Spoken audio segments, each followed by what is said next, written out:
Now we will concentrate on, যেটা আগেই বলছিলাম, প্রথম যেটা শুরু করছিলাম সেটা হচ্ছে local field at the site of an atom. ঠিক আছে, তো এই ব্যাপারটা কোয়াইট ইন্টারেস্টিং। আমরা সুবিধার্থে আমরা একটা স্ল্যাব নিয়ে নিই, ঠিক আছে, একটা থিন স্ল্যাব। যেই থিন স্ল্যাবের উপর ইলেকট্রিক ফিল্ড অ্যাপ্লাই হচ্ছে এই ডিরেকশনে। So this is my externally applied electric field. Electric field due to fixed charges external to the system.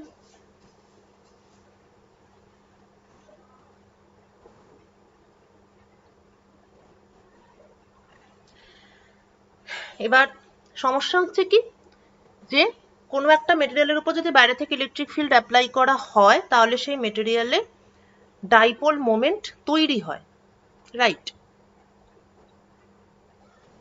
এবং dipole moment per unit volume is called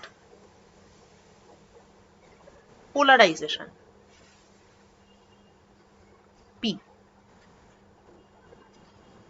তো এবার আমি একটা thin slab নিলাম, যেটার উপর আমি এরকম এক্সটার্নালি মানে ইলেকট্রিক ফিল্ড অ্যাপ্লাই করছি ডান দিক থেকে বাঁ দিকে। তার ফলে এদিকে একটা ওভারঅল পজিটিভ চার্জ ডেন্সিটি দেখতে পাবো, এদিকে একটা ওভারঅল নেগেটিভ চার্জ ডেন্সিটি দেখতে পাবো। এই ওভারঅল নেগেটিভ চার্জ ডেন্সিটি আর positive charge density at the surface, এই ব্যাপারটা কি? এটা কিছুই না, সেই তোরা যখন করে মানে ইলেকট্রোস্ট্যাটিক্স পড়েছিলি তখন দেখেছিলি যে কোনো একটা মেটেরিয়াল যদি পোলারাইজড হয় এবং তার পোলারাইজেশন যদি পি হয়, তাহলে that material is equivalent to একটা surface charge distribution given by this এবং একটা volume charge distribution given by this. এক মিনিট, হ্যাঁ বল, হ্যাঁ বল, হ্যাঁ প্র্যাকটিক্যালে কি দিতে হবে? ফ্রন্ট দেখ, একটাই তো কোশ্চেন পেপার, ফলে একটাই অ্যান্সার স্ক্রিপ্ট হবে, পার্ট এ পার্ট বি, ওটা একটাই হবে। হ্যাঁ ঠিক আছে। লক্ষণীয় যে এখানে আমি বি কথাটা ইউজ করেছি কারণ এগুলো সব বাউন্ড চার্জ, ফ্রি চার্জ নয়। এখানে শুধুমাত্র পোলারাইজড হয়েছে, এটা কোনো ফ্রি চার্জ এখানে নেই। সরি, মানে ফ্রি চার্জ নেই নয়, ফ্রি চার্জ আছে, কিন্তু ফ্রি চার্জটা আমাদের হাতে আছে। ফ্রি চার্জের কনসেপ্ট মানে ফ্রি চার্জের ক্যালকুলেশনটা আমরা জানি, আমাদের বাউন্ড চার্জটা দরকার। মানে ব্যাপারটা হচ্ছে আমি কিছু সংখ্যক ফ্রি চার্জ দিয়ে এই যে ইলেকট্রিক ফিল্ড অ্যাপ্লাই করছি এটাই ইকুইভ্যালেন্ট টু ফ্রি চার্জ, ঠিক আছে? এই ফ্রি চার্জ দিয়ে আমি কোনো একটা মেটেরিয়ালকে পোলারাইজড করলাম, পোলারাইজেশন হচ্ছে পি। এই P polarization is equivalent to একটা নির্দিষ্ট amount of surface charge density sigma B এবং একটা নির্দিষ্ট amount of volume charge density rho B. বোঝা গেল? তার মানে একটা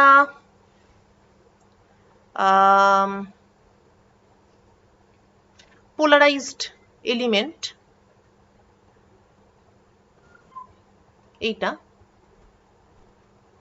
এইটার মানে হচ্ছে এই সিস্টেমের উপর সার্টেন অ্যামাউন্ট অফ মেবি এরকম এরকম কিছু একটা, আর ভেতরেও কিছু একটা চার্জ ডেন্সিটি আছে। এইটা গিভেন বাই সিগমা বি, এইটা গিভেন বাই রো বি। এইটা আর এইটা ইকুইভ্যালেন্ট, এটা দেখানো যায়।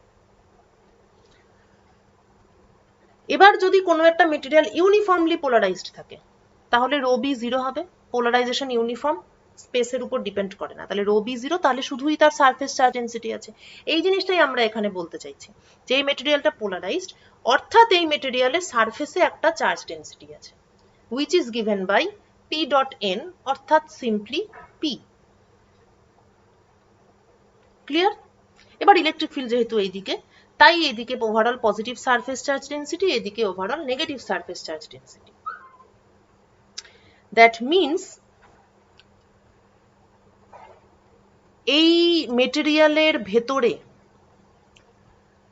যা ম্যাক্রোস্কোপিক ইলেকট্রিক ফিল্ড দেখা যাবে সেইটা হচ্ছে বাইরে থেকে অ্যাপ্লাইড ফিল্ড প্লাস ভেতরে আরেকটা extra field because of this surface charge density.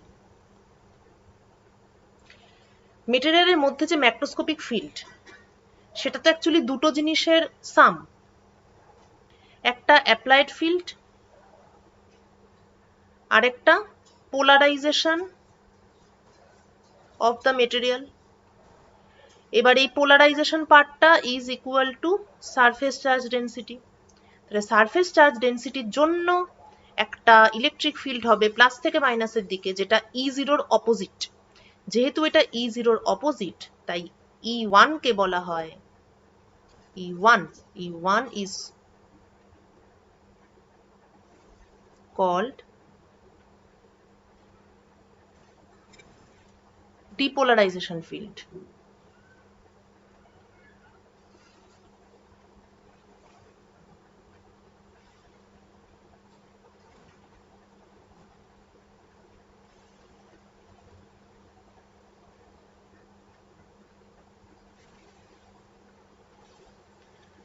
ঠিক আছে, এখন প্রশ্ন হচ্ছে পোলারাইজেশন পি এর ডিরেকশনটা কোন দিকে? ডাইপোল মোমেন্টের ডিরেকশন সবসময় -2 প্লাসের দিকে হয়, তাহলে এইটা হচ্ছে আমার E1 এর ডাইরেকশন আর পোলারাইজেশনের ডাইরেকশন হচ্ছে এটা। সুতরাং থিন স্ল্যাবের জন্য এটা গাউস ল ইউজ করে দেখাতে পারবি যে ডিপোলারাইজেশন ফিল্ডের ভ্যালু হচ্ছে -p/ε0 for a thin slab. Okay.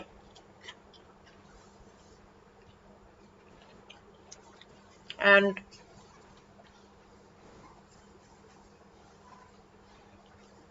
এটা যদি স্ফেরিক্যাল সারফেস হতো তাহলে এটা হতো -p/3ε0।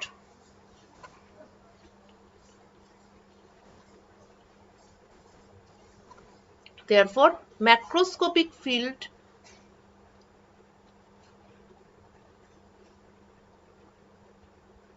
inside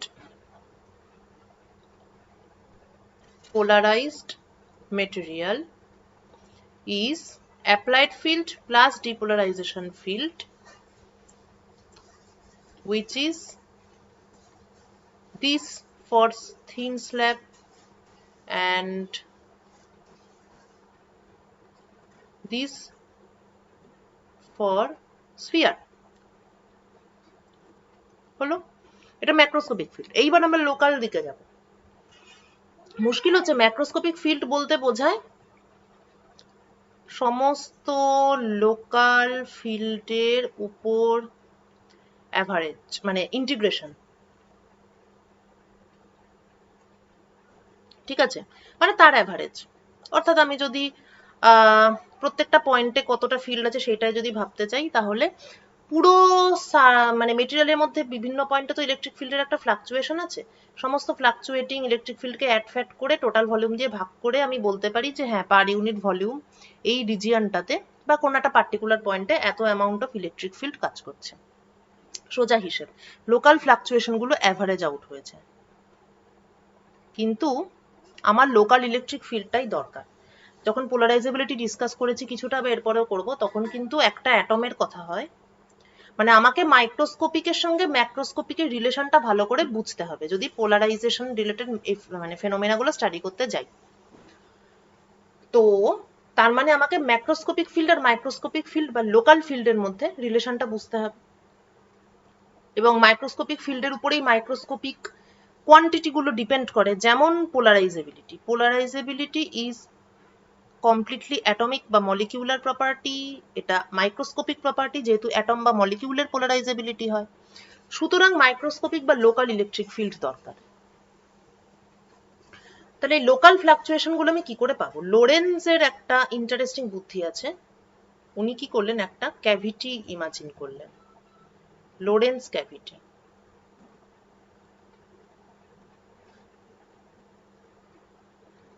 লোরেন্স ক্যাভিটিতে উনি কি বললেন,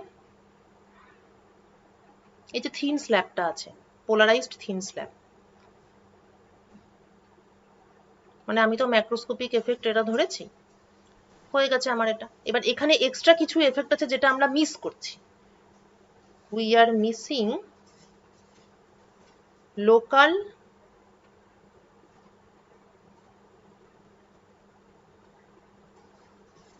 ইনফরমেশন। সেই লোকাল ইনফরমেশনটাকে ফিরিয়ে আনার জন্য আমরা একটা, এই অ্যাটমে মনে করি আমি লোকাল ফিল্ড বার করতে চাইছি, সেটাকে সেন্টারে রেখে আমি একটা ক্যাভিটি ধরছি, ক্যাভিটি ইমাজিন করছি। এই ক্যাভিটিতে এখানে যেহেতু প্লাস আছে, তাই এই ক্যাভিটিতে এখানে মাইনাস ইনডিউসড হবে, আর এদিকে প্লাস ইনডিউসড হবে। এই যে চার্জটা ইনডিউসড হলো, বা এই যে এই ক্যাভিটিটা, basically this cavity is polarized by depolarization field E1, actually ভেবে দেখতে গেলে তাই। পোলারাইজেশনের ফলে যে নতুন ফিল্ড সারফেস চার্জ ডেন্সিটিটা ক্রিয়েট হয়েছে, তার ফলে ভেতরের ক্যাভিটিটা আবার ইনটার্ন পোলারাইজড হচ্ছে। আমি ইমাজিন করছি একটা স্ফিয়ার, সেটা হচ্ছে পোলারাইজড, তার মানে আমি আরো আস্তে আস্তে ভেতরে ঢুকছি। আচ্ছা, এখন তাহলে সেক্ষেত্রে পোলারাইজেশন তো পুরো সিস্টেমে একই আছে, পি। এবার তাহলে এই স্ফিয়ারে যে সারফেস চার্জ ডেন্সিটি আছে, it is due to E1। এবার E1টা কি ছিল, E1 হচ্ছে, যাই হোক, E1 ডিপোলারাইজেশন ফিল্ড ছিল, সেটা ডাজন্ট ম্যাটার। কিন্তু ব্যাপারটা হচ্ছে যে এর যে সারফেস চার্জ ডেন্সিটি, সেটা তো, এটা তো বেসিক্যালি একটা ক্যাভিটি যার ইউনিফর্ম পোলারাইজেশন পি, কারণ পিটা তো সব জায়গাতেই ইউনিফর্ম, তাহলে এখানেও তাই। তাহলে এরকম একটা স্ফিয়ার যার ইউনিফর্ম পোলারাইজেশন হচ্ছে পি, এবং পোলারাইজেশনের ডিরেকশনটা তো এই দিকে,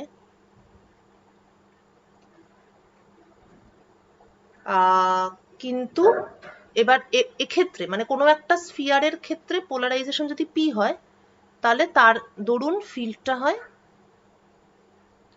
P/3 ε0। ঠিক আছে, তাহলে এক্ষেত্রেও তাই হবে, এই স্ফিয়ারের পোলারাইজেশন পি, তার ফলে সারফেস চার্জ ডেন্সিটি এরকম একটা ইনডিউসড হয়েছে, একদম পোলারাইজড স্ফিয়ারের যা ক্যালকুলেশন তাই, তাহলে ভ্যালুটাও P/3 ε0 হবে। এটাই হচ্ছে লোরেন্স ফিল্ড।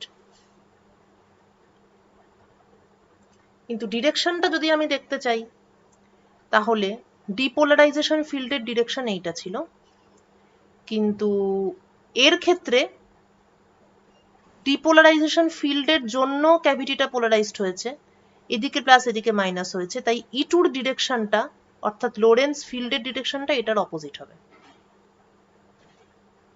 অর্থাৎ E2 এবং E0 এদের সাইনটা সেম হবে, এদের ডিরেকশনটা একই। তাহলে E0 প্লাস E1 এটা ম্যাক্রোস্কোপিক ফিল্ড, প্লাস P/3 ε0 এটা হচ্ছে লোরেন্স ফিল্ড। বোঝা গেল? তাহলে একটা স্ফেরিক্যাল মেটেরিয়ালের জন্য এই পর্যন্ত এটা E0 হবে, কেননা স্ফেরিক্যাল মেটেরিয়ালের জন্য E1টা মাইনাস P/3 ε0 হয়, কিন্তু একটা থিন স্ল্যাবের জন্য এইটা হবে E0 minus P/ε0 depolarization field, plus P/3 ε0 Lorentz cavity field. মনে রাখতে হবে যে ক্যাভিটি ইজ অলওয়েজ স্ফেরিক্যাল, কিন্তু বাইরের মেটেরিয়ালটা স্ল্যাব হতে পারে, স্ফিয়ার হতে পারে, অন্য কিছু হতে পারে, ফলে ডিপোলারাইজেশন ফিল্ড চেঞ্জ হবে depending upon the shape of the material, কিন্তু লোরেন্স ক্যাভিটি ফিল্ড চেঞ্জ হবে না, কারণ ক্যাভিটি সবসময় স্ফেরিক্যাল। ক্লিয়ার? তাহলে ম্যাক্রোস্কোপিক ফিল্ডকে যদি আমি ই দিয়ে ডিফাইন করি, তাহলে লোকাল ফিল্ডটা দাঁড়াচ্ছে macroscopic field plus Lorentz cavity field, which is always P/3 ε0।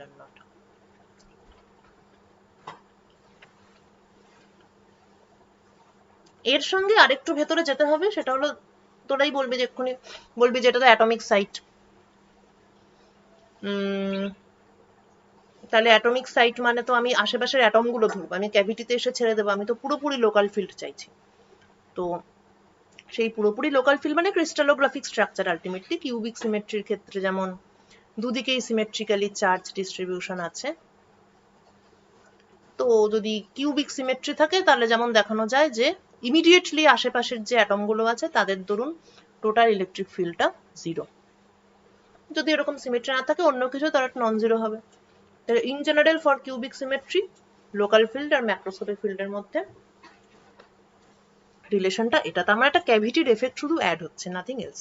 দেখতে পাচ্ছি কি সুন্দরভাবে, মানে একটা ম্যাক্রোস্কোপিক কোয়ান্টিটি একটা লোকাল কোয়ান্টিটি জাস্ট একটা ক্যাভিটি ঢুকিয়ে, কত simple calculation, but we were able to relate the macroscopic with the microscopic.